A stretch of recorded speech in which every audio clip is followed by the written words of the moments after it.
It's the start of a new act, and you just picked up your gorgeous Ruby Champions Phantom. The smell of RR is in the air, and it's time for you to start ranking up using the best agents in the game. But who's the best agent in the game right now? With no real agent changes taking place this patch, surely you think that the meta's the same. However, in Valorant, the meta's always changing, and even in the last 2 weeks before Istanbul, we've seen some really crazy stuff shaking up the game. So, if you're really looking to make the most out of this new act and stroll through the higher ranks in the game, we've got you covered. This tier list is designed for players who are looking to maximize the RR they can gain in solo queue this act. We could spend all the time in the world talking about how pro teams are running double controller comps on Pearl, but at the end of the day, that doesn't help you out in matchmaking. What you need is people who understand what it's like playing in low elo. That's why over at SkillCapped, we've built our courses from the ground up with the low elo players in mind. If you try to climb out of the lower ranks by watching high elo streamers, you're only gonna hold yourself back. That's because playing Valorant in gold requires a completely different skill set than it does in Immortal. Luckily, our team of Radiant players have made the climb out of gold countless times and recorded their progress every step of the way for you to learn from. In our full-length Smurf commentaries, you'll follow along as our experts walk you through firsthand everything you need to know about climbing out of elo hell. You'll observe how a pro manages to rank up despite all the trolls and AFKs that you encounter in low elo.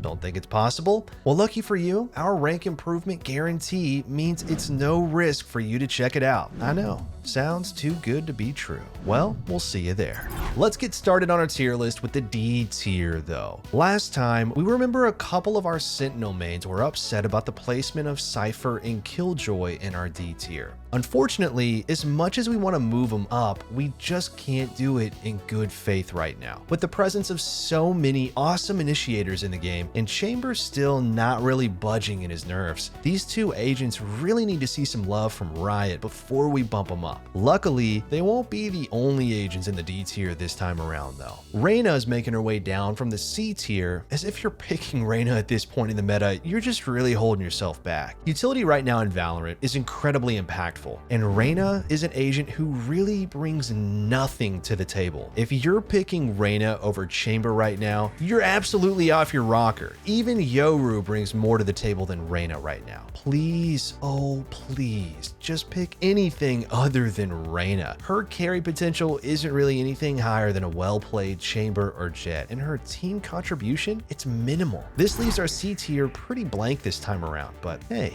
maybe C stands for Cosmic. Astra is going to be the only agent filling our C tier this patch. Astra is actually pretty slept on in pro play right now, but as far as matchmaking, you'd be so much better off picking Omen, Viper, or Brimstone. You're just fighting an uphill battle with Astra that's just not worth it at this point in the game. She might have potential in the future, but it's not like you have to buy any Astra stocks right now. Just play controller for now, and if she starts to see more play, you can hop on the Astra train. Moving on to our B tier though, we have a few agents who've had a short-lived experience in the A tier. Skye was an agent who saw a rise in the meta for a bit. She has a ton of potential, but suffers from a similar issue as Astra. Why use Skye when you can just use Fade or KO? Her win rate isn't anything crazy, and her Wolf is basically just a worse Fade Prowler. It definitely feels like Valorant's been suffering a bit of power creep with their agent releases, and we're intrigued to see how they counteract this issue, but again, it's not like we have to invest in Skye stocks while we wait for them to go up. One agent may be worth investing in though is actually Yoru. Although he finds himself in the B tier, there's plenty of Radiant level players who play exclusively Yoru. That being said, the reason he finds himself so low on this list is because you don't need to learn Yoru. You could just play Raze, who takes significantly less effort for probably more success than you'd find playing Yoru.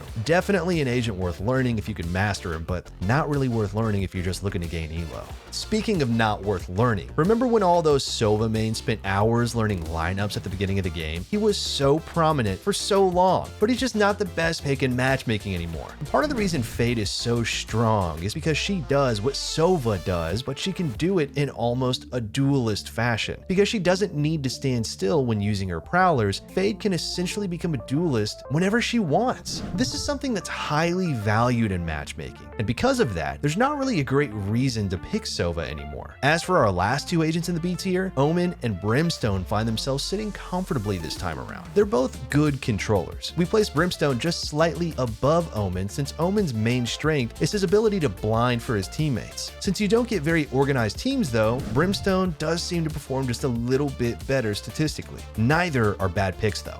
Actually, a lot of the agents left on this list are pretty damn good. Next on our list, it's Breach. He's a powerhouse initiator that does require some amount of teamwork. Because of the sheer amount of util available, still finds himself fairly high on this list. Breach doesn't do too great as a solo initiator, but when you're able to use him in a good team comp, you can become an absolute menace very quickly. Keeping things simple though, if you're not able to get a good team comp for Breach, Phoenix is also another great choice. Phoenix is so amazing for matchmaking because you really don't have to think too hard. You basically just play hungry Phoenix, grab all the Phoenix orbs and use your free life every other round to take control of the game. Because he's been out of the meta for so long, it seems like people forgot how to deal with him. Although Phoenix isn't as explosive as other duelists, just being able to brute force it onto site can oftentimes be good enough. Another great option if you're looking for someone who can brute force their way onto site though, is actually weirdly enough, Sage. While she's not the perfect agent to round out every team comp, Sage definitely has a place in the meta right now, and quite frankly, has always been viable. Sage changes how the game is played by utilizing her wall to create angles that you wouldn't otherwise be able to play around. Because of her ability to completely change the game, Sage will always find herself high on this list. Moving quickly through the list, let's talk about our next agent, Neon. Neon's becoming the premier duelist for pro play recently, and although the buffs recently did help her out a bit, Neon still in matchmaking isn't always perfect. Although she's by far the best duelist for aggressive plays, in matchmaking, it's hard to get the full value out of that movement speed, so she finds herself just short of the S tier this time around. Stick around to see if anything changes though next patch. Last but not least, in A tier, we have Viper. Viper finds herself just below S tier right now. And while you can get away with other controllers, Viper definitely seems like the best in the game right now. She's incredibly strong on most maps in the game and easily has the best controller ultimate in the game for matchmaking. We don't think she's at a place in the meta currently where she breaks the game, but she's definitely close. Finally, what you've all been waiting for though, we made it to our S tier. Here is where we have the best of the best agents. Starting out our S tier, we have two duelists, Jet and Raze. These two have been at the top of the game for quite a while now, but Jet is finding herself slowly dropping down. This isn't anything crazy. Both of these agents are still incredible. Jet just has other options in the game right now. In Raze's case though, she's always been strong. She's just extra strong given the current utility-based meta, which is a good segue for our third agent in the S tier, KO. Abilities are incredibly strong in Valorant right now, and remember, the stronger abilities are, the stronger KO gets. His ability to slow down the game and make it about gunplay really messes up any plans agents like Viper, Chamber, or even Fade might have. KO is more necessary than ever in this current meta, and if you're not taking advantage of his unique ability to shut down other agents, you're really missing out. The only other initiator we'd highly recommend because of this is actually Fade. Fade just offers so much utility to a team that it's really difficult to pass her up. She basically does everything Sova does, just better. And considering Sova topped this list for so long, it only makes sense that we see Fade here. Last but not least though, we have the top dog in Valorant, Chamber. Despite the Chamber nerfs, he still seems to prevail. His pick rate has largely been just untouched, and he still plays almost exactly the same. We see what you were going for, right? But you kind of missed the mark on those nerfs. Hopefully we can get Chamber out of the meta soon though, so our other Sentinels are actually playable. That's gonna do it for this list though. Thank you all for tuning in, and as always, we'll catch you in the next one. Remember though, if you're really looking to improve at Valorant, then you've got to check out SkillCapped.com. Over on the site, we have hundreds of hours of exclusive content designed to take your game to the next level. It's also all backed by our rank improvement guarantee, meaning if you don't improve while actively using our service, you'll get your money back, no questions asked. We do this because our service works, and if it doesn't work, you shouldn't pay. So, what are you waiting for? Get started on your climb at SkillCapped.com, link in the description below.